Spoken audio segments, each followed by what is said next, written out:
Hello and welcome back to another video. It's a striking slash shooting session today from a few months ago now.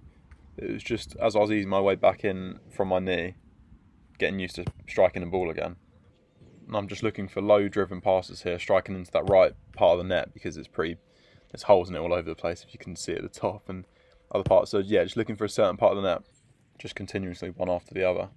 But I'm looking to strike through the ball while coming down on it. It's not a chip or like a little clip. You can see you want to be getting there with some pace, but that will come by getting the technique nailed anyway.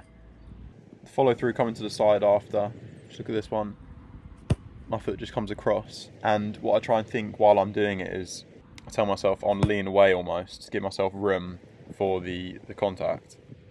You can't see it too much, but I'm thinking about trying to lean away to the left for those right footed ones. And then repeating it on the left foot.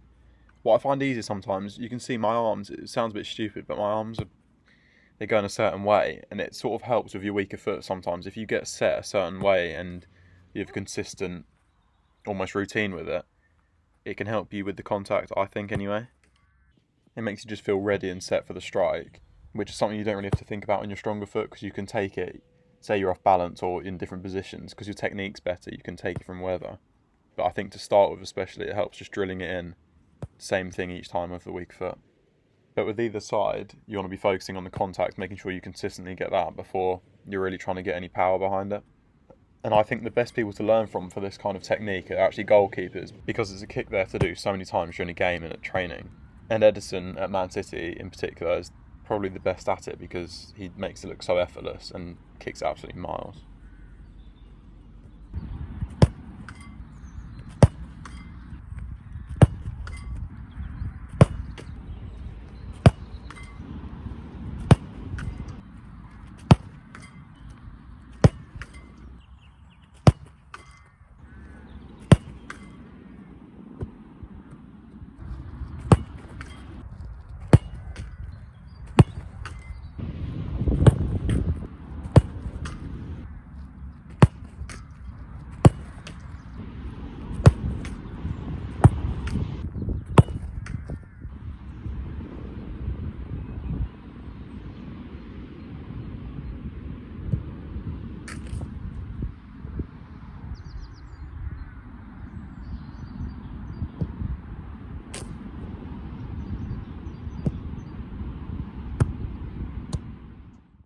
So after I did a few sets of those on each leg, I then went on to shooting. Here you can see the little move before the shot. What I'm trying to do is mimic, it's not exactly right, but mimic moving away from the defender to create a little bit of space. It wouldn't necessarily be in that direction, but I'm just doing it for this purpose in this drill here. But I'm then imagining the ball's being fizzed into me. I touch it out with my left foot, and then as I turn, and then touch it out with my right before hitting it across goal. And the finish that I'm trying to replicate, I'll show you in a second, it's one of Harry Kane's, which he just does brilliantly, where he makes it so hard for the keeper to reach it because of the shape of the shot. You can see it here. So he touches out his feet and just he gives the keeper no chance. I think it's the height of it, where it dips, makes it so hard for them to get any hand on it. So that's what I'm aiming for here, but I think maybe I could have gone in a little bit closer, because he was sort of edge of the box in that video. Some of them not coming off too great. But as well, the reason I want to be just practicing aiming low is because you see him do it a lot of times, especially in that video. That one was alright, bottom corner, but because a lot of the time, if you're aiming lower and you miss-hit it slightly and it goes higher, wow, like that. Well, not quite like that, but sometimes you can hit it higher and it ends up actually still going in, but just maybe like a top corner or something like that. Whereas if you were aiming for that top in, then there's a lot more chance of it going over if you're not hitting it quite perfect. So yeah, a lot of the time, if you see videos of him training, he's aiming for those bottom corners, just consistently trying to nail that down and make it hard for keepers to get down to.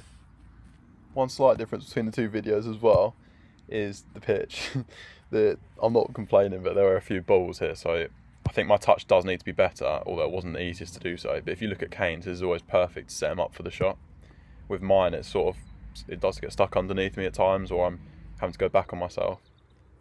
And also, I would normally be mirroring this drill on my left foot as well, but because because I just am still coming back with the whole knee problem, I didn't want to be continuously hitting it too hard with my left. So I just thought I'd ease in with the striking that you saw earlier on. and then just do this with my right.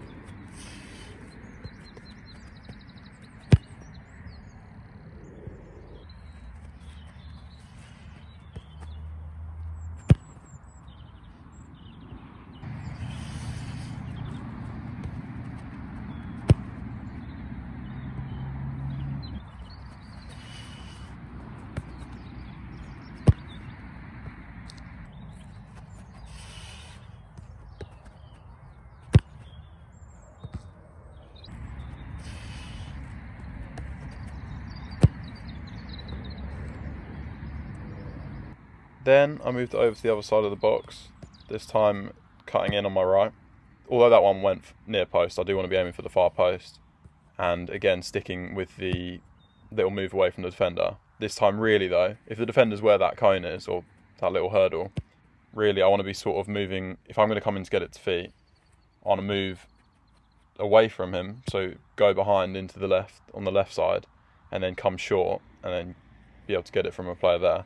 So I've dragged him away to create some space for myself before I go out and have the shot. These shots weren't the best, to be honest, but it's just practice. I haven't been doing it for a while, so it was nice to be doing anyway.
And then finally, I finished with something that I've been wanting to improve for a little while now, being able to hit it with a bit of topspin, sort of with the laces, so that you can get it to dip, but while also hitting it with power. And it's just something that I've had to really work on with the technique. Naturally, I hit it with backspin like the ones you saw at the start of the video. So I find it really hard to be able to try and get it to dip like that while trying to hit it hard. So it's been a lot of looking at how certain players take it and their techniques as well, while also testing out certain things that work for me. So I could eventually, once I feel like I've got it enough, I could make a video on that explaining it. Yeah, someone's moved the goal with that one. But as you can see, not all of them are exactly how you'd want them to be. And that's the whole point of practicing as well. You've just got to keep going with the repetition over and over again. It was so frustrating, especially at the start, while trying to get anywhere near like the technique that I'm aiming for. It just goes terribly wrong. But eventually, the more you stick at it, the more you do see little breakthroughs, and then you realise what works for you, and then you just keep trying to drill that in until it becomes more natural for you.